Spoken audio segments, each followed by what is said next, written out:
مرحبا بكم. الترجي الرياضي التونسي يتنقل إلى الطيب المهيري بصفاقس لحصد 3 نقاط والإبقاء على حظوظه في سباق البطولة الوطنية. النادي الرياضي الصفاقسي يستقبل الترجي الرياضي التونسي في محاولة للحد من النتائج السلبية، وذا حسيناه حتى من الحضور الجماهيري الكبير اليوم في ملعب الطيب المهيري صفاقس. نتصور أكثر مرة تعبى فيها الطيب المهيري العام هذايا. جماهير النادي الرياضي الصفاقسي طامعة في 3 نقاط نسيها في النتائج السلبية. جماهير النادي الصفاقسي تستنى في بداية جديدة، وعليش لا تبدأ ضد الترجي الرياضي التونسي كتكون أحسن البدايات والحد من النتائج السلبية. الترجي الرياضي التونسي ماشي لصفاقس يحب على 3 نقاط باش ما يتعمقش الفارق بينه هو والاتحاد المونستيري. الاتحاد المونستيري اللي فاز اليوم في حوار أعلى الترتيب مع الملعب التونسي بنتيجة هدف لصفر به. الشوط الأول ما نجموش نحكيو عليه حتى شيء، معناها ما تنجمش تحكي كورة ولا تحكي على جمل كروية ولا تحكي على فرص في الشوط الأول. الترجي الرياضي التونسي التشكيله اللي هبطها في الشوط الاول متاع شد يا سي اس اس، كان تحب تمركي انت ولا تاخذ اسبقيه، راه هذه فرصه متاعك. الفرصه هذه لم يستغلها النادي الصفاقسي. نتصور التشكيله اللي هبطت في الشوط الاول هذا هديه من مدرب الترجي الرياضي التونسي للنادي الرياضي الصفاقسي. خاطر مانيش نتعمق برشا في الاختيارات الفنيه، لكن التشكيله اللي هبطت في الشوط الاول لا علاقة باللي هبطت في مباراة مثلا مباراة قفصة المباراة الماضية. مانيش فاهم علاش اللي هو التشكيلة اللي هبطت ماتش قفصة كنا نجموا نبنيو عليها ونطعموها أو نحسنوا فيها ونلعبوا بها المباراة متاعنا اليوم. خيارات المدرب اختار يلعب بالتشكيلة ذي، اختار يحافظ على نفس الوجوه في التشكيلة، اختار يعمل تغييرات في خط الظهير الأيمن في حراسة المرمى. لا علينا شوط أضعناه 45 دقيقة الأولانية ما عملنا فيهم حد شيء. نفس الشيء نادي الرياضي الصفاقسي نتصور ممكن كان متخوف من نتيجة المباراة. نفس الشيء النادي الرياضي الصفاقسي ما وراش كرة مزيانة في الشوط الأول. ينتهي الشوط الأول على فرصة للترجي الرياضي التونسي وفرصة للنادي الرياضي الصفاقسي، فرص محتشمة يعني مش الفرص الكبيرة. شوط أول شوط عقيم ما شفناش فيه كرة.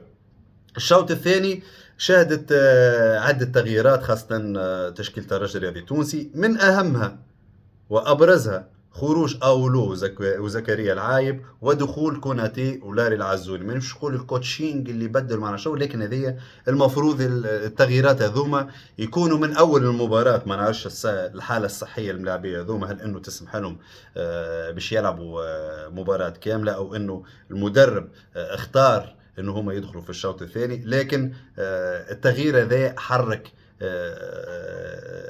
اللاعب في وسط ميدان الترجي الرياضي التونسي، شفنا تحسن، لكن ظل نفس المستوى، بقى نفس المستوى المتواضع صراحة من الترجي الرياضي التونسي، وقابله نفس المستوى المتدني من نادي الرياضي الصفاقسي. يعني تجي تحكي في 90 دقيقة ما عندك ما تحكي.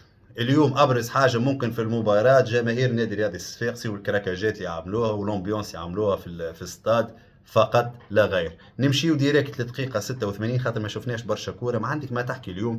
نمشيو دقيقه 86 قصي عشا يقطع الكرة من نص الميدان يعطيها ليوسف البليلي. يوسف البليلي به يوسف البليلي في الدقيقة 86 الملاعب يبدا ديجا بدات عنده الفاتيك، يبدا حتى الكونسنتراسيون نتاعو تقل في الملعب. انه يختار يلعب الكرة كيكا يعمل ريتري الكوناتي بصراحة ضربة متاع معلمية. قلة قليلة من اللاعبية انه يختاروا يعملوا الباس هذاك ولا يختاروا يعملوا ريتري. اي ملاعبي واحد اخر في الدقيقة هذيك في الماتش كيف نكاكا باش ياخذ الكرة يعمل كنترول ويطيري على الكاج. يوسف البلاي اختار انه يلعب تمريره الكوناتي. كوناتي ما كانش من العاكسين. نجاعه واحد بلاش الترجي الرياضي التونسي. هدف قاتل في وقت قاتل دقيقه 86 السلام عليكم وفات البارتي.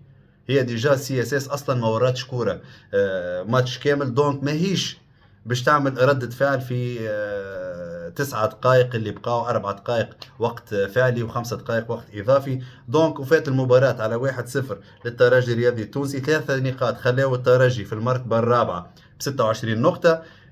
تعدينا من المرتبة الخامسة للمرتبة الرابعة. راهو حكيت المرة اللي فاتت على ترتيب البطولة وشكون باش يبقى يكور لاخر العام وشكون باش يتيح الروندمون نتاعو. فما برشا عباد تغش وقال لك انت ما نعرفش حقرت باجة وحقرت جرجيس وما نعرفش شنو. يا ولادي رانا نحكيو كورة والنتائج والتابلو يحكم ويبرر اللي انا نحكي فيه. انت كترجي جرجيسي تعمل اكس مع بنقردان في جرجيس، دونك ما تجيش من بعد تحكي انه جرجيس مؤهل انه هو باش يمشي في البطوله بعيد ولا حد شيء. نفس الشيء بالنسبه للاولمبي الباجي.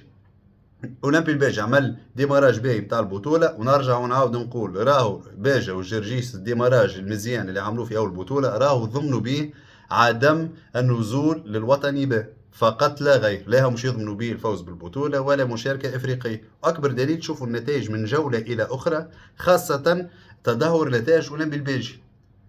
جرجيس مازال شاده روحها، لكن باجا في الديماراج اللي عملته نتاع البطوله تجي البارح انت تخسر مع المتلوي في باجا. مع احترامي للمتلوي لكن هذا ما يفسر لنا كان تلك حدود الله.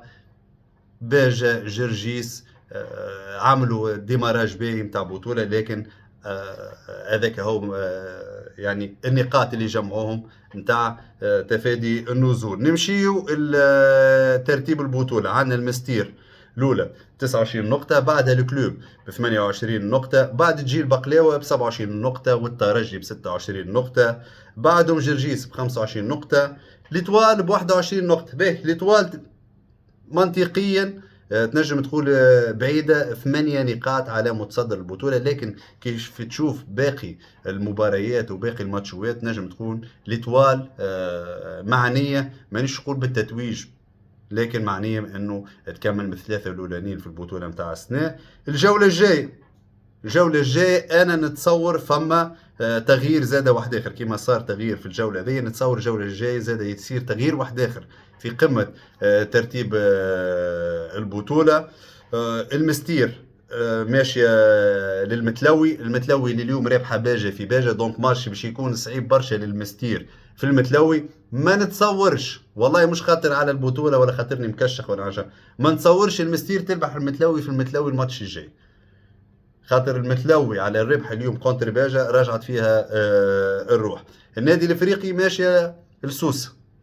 ليتوال سلسلة النتائج الإيجابية، ولو أنه اليوم عملت إكس مع قفصة في قفصة يتسمى عثرة للنجم الرياضي الساحلي، لكن المباراة الجاية نتصور باش تكون صعيبة برشا على النادي الافريقي وصعيبة برشا زاد على ليتوال. هذاك علاش قلت لكم نتصور انه فما تغيير في الترتيب الجولة الجاية. مستير ماشية المتلوي، الكلوب ماشية السوسة.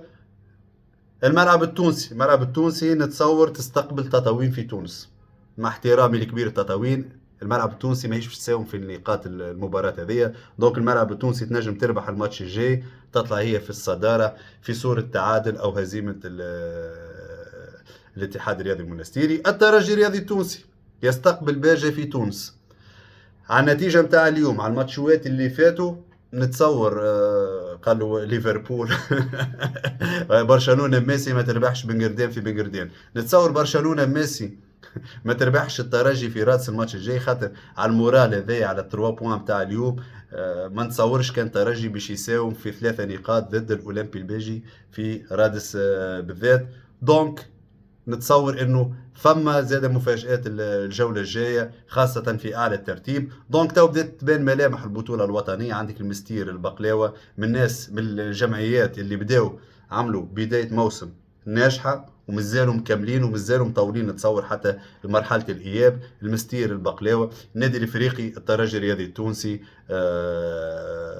ترجي الجرزيسي نرجع نقول بدرجة أقل امكانيات ماديه معنويه فنيه. ما نتصورش كان جرجيس باش تكمل مثلا بعد 3-4 جولات اخرين باش نلقاو جرجيس في نفس الترتيب مع النجم الرياضي الساحلي اللي راجع بقوه. وانا نظم لكم حاجه انه النجم الرياضي الساحلي اذا فاز المباراه الجايه على النادي الافريقي في سوسه بتشوفوا راهو نجم واحد اخر فيما تبقى بسباق البطوله.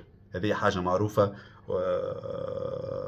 في الاوساط الرياضيه الكل، لتوال كربحه الكلوب الماتش الجاي تطلع يولي عندها 24 نقطه، تقرب برشا لكوكبه الصداره. دونك 3 بونتو باهين اليوم في صفاقس، 3 نقاط قصدي. خلونا في الترتيب. اليوم كان لا قدر الله عملنا نتيجة غير الانتصار تضعف حظوظنا وأمالنا في التتويج بالبطولة هذه. صحيح مازالت طويلة البطولة، لكن بدأت توا تبان شوية شوية الملامح متاع البطولة سنة. إن شاء الله مباراة باجة، مانيش نقول في التحصيل الحاصل، لكن مباراة باجة، الفوز في مباراة باجة مع تعثر بعض الفرق في صدارة الترتيب إن شاء الله باش يفتح الطريق للترجي الرياضي التونسي لصدارة البطولة الوطنية، ويقعد نهائي البطولة. بالنسبة لي أنا نسميه نهائي البطولة، اللي هو مباراة الترجي الرياضي التونسي والاتحاد المنستيري في المستير. أنت كترجي رياضي تونسي تحب تطلع في ثوب البطل، لازم تربح المستير في المستير. غير ذلك انه ما نجموش نحكيو على انه نهزوا البطولة سنة مرتاحين.